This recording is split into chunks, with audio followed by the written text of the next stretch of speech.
Welcome back to music class. Today we are going to be learning all about the percussion family. Our piano is a great example of the percussion family, which confuses a lot of children, even adults. Inside of the piano we have lots of strings, over 200 in fact. Now most pianos, for those of you that don't know, are produced here in the United States that are produced upright pianos. This was really, really common back in the early 1900s. This was called a parlor piano. These were smaller in size, but they still work the same as your larger grand pianos that you'll see in TV, movies, and orchestra performances.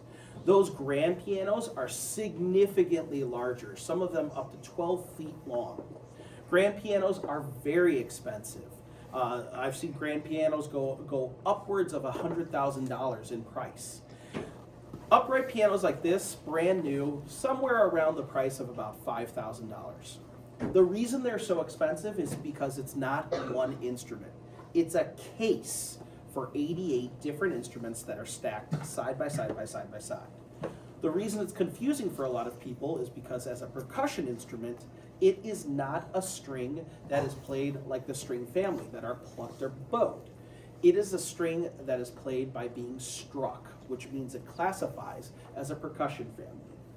Now, in 1701, a man named Christopher, he was working on an instrument called a harpsichord. It was the father of the piano. He was working on a harpsichord, and accidentally, while he was working on tuning it, he dropped his hammer. His hammer clanged across all of the strings and created a huge loud noise, deafening, hurting his ears, but also gave him the idea and inspiration for the piano. Now, when we say the word piano, everybody say piano. Everybody say forte. Forte. When we say the word piano, it's actually a nickname for this instrument. When he invented this instrument, it was originally called the pianoforte because it could play both softs and louds. Now, his first instrument, called the harpsichord, looked just like a piano on the inside. The difference was, inside of the harpsichord, a little tiny hook would come up and grab onto the strings and pluck the strings. Bling! The harpsichord very much sounded like a guitar. However, it was very, very soft. So players back then that would play the harpsichord, like Mozart, would show off their skills by playing very, very rapidly, very quick to show off their skills. The music was very flowery and exciting. However, it was also kind of show-offy and a little obnoxious. Eventually, when the piano was invented, we could have changes in dynamics because the hammers, as they swung forward, could change in volume. You could either play soft, or you could play very loud. The changes in volume meant that this instrument could get wide ranges in music. Now, inside of the piano, we have different levels of strings, lengths of strings, everywhere from 3.5 feet long to only a couple inches long. The longer the string, the lower the note. Longer notes on the left-hand side, medium notes, and higher notes.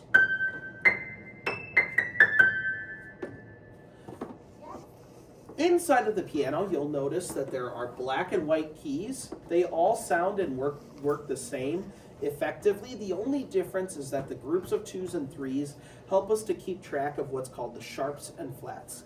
These are the half steps in between. It helps us to keep track in groups of 3s and 2s, 3s and 2s.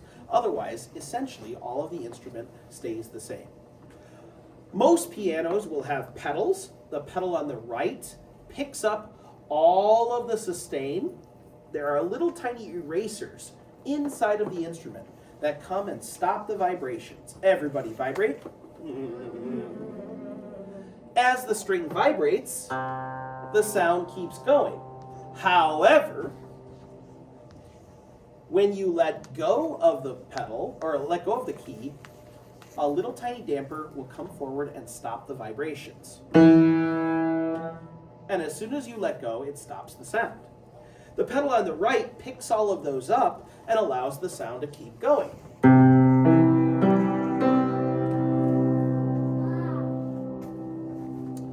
The pedal on the left, if you have one, the pedal on the left will actually move all of the hammers closer to the strings, slowing the distance that the hammers can actually be thrown, which actually makes the instrument play a lot softer.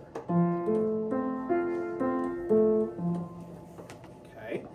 If you have a pedal in the middle, if you have a third pedal, not all pianos will, but on this piano, the pedal in the middle lets the sustain keep going,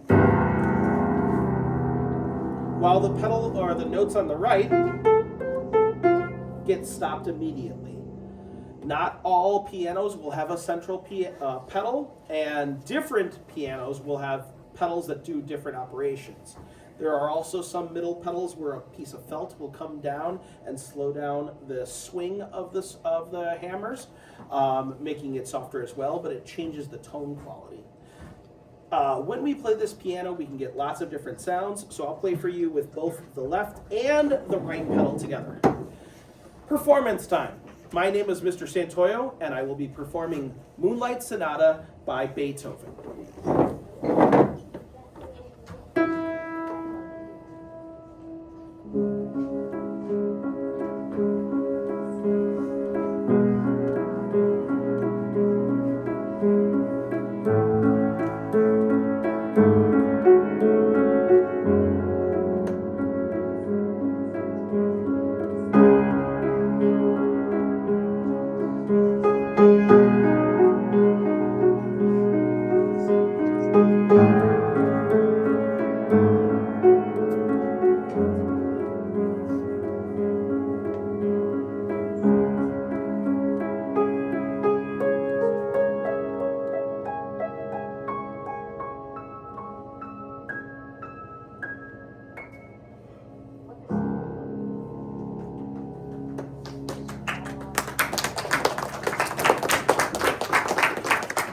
For those of you that are watching this video today as part of your lessons, the substitute will give you an opportunity to try out the piano.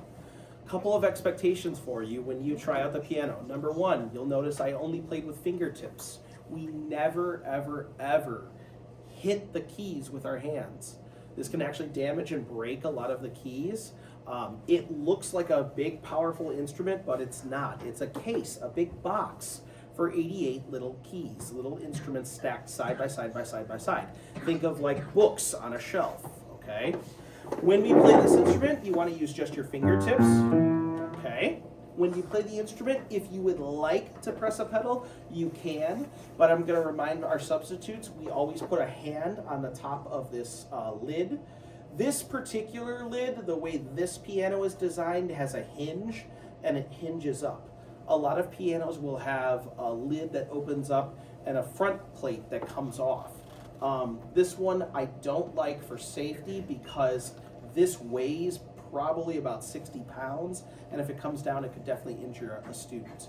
So for my substitutes, if you're doing this demonstration with the students, I ask you to keep a hand on the lid so that there's no opportunity for it to close. Please remember, students, as you play, we're going to be respectful, responsible, safe, and kind. You're welcome to play a few of the notes. If there are any students that happen to already take lessons, I'm going to ask you to go last at the very end so that you can perform for the rest of the class. Thank you very much, and hope you guys enjoy.